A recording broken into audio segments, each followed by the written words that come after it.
বিএনপির আমলে 1981 সালে আমি রংপুর মেডিকেল কলেজে ছাত্রাবাসে যখন ছিলাম, তখন সেই বিএনপি যখন আক্রমণ করে সেই মেডিকেল কলেজ ছাত্রাবাস, সেই ছাত্রাবাসে আমি তাদের দ্বারা আমি ভাগ্যক্রমে বেঁচে গেছি।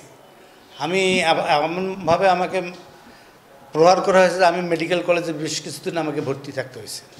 এখানে একটা ঘটনা ছিল, মেডিকেল কলেজের প্রিন্সিপালকে অপসারণ নিয়ে আর কি। সাধারণ ছাত্ররা রংপুর মেডিকেল কলেজের প্রিন্সিপালকে তারা চায় নাই, এবং সাধারণ ছাত্রদের আন্দোলনের মুখে সেই সময় প্রিন্সিপাল সাহেব অধ্যক্ষ শহীদুল্লাহ সাহেব উনি রংপুর মেডিকেল কলেজ ক্যাম্পাস ত্যাগ করতে বাধ্য হন।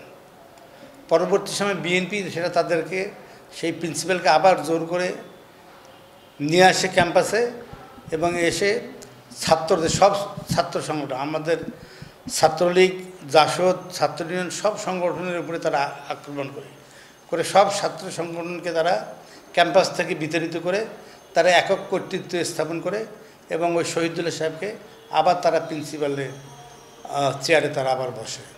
এই সময় ছাত্রাবাসে রাত 1:30টার সময় আমরা ঘুমন্ত অবস্থায় তারা হোস্টেলে আক্রান্ত করে। আমি তাদের হামলার শিকার হই, আমি এবং আমার কয়েকজন সহকর্মী, এবং আমরা অনেকেরকে স্টেপিং করা হয়, অনেকের মেরুদণ্ড মানে আমাদের এজিএস ছিল ছাত্র সংসদের মুজাম্মেল নামে, ওনাকে ছুরিকাঘাত করা হয়। অল্পের জন্য উনি বেঁচে গেছেন, তা নাহলে হয়তো উনি সারা জীবন পঙ্গু হইতেন।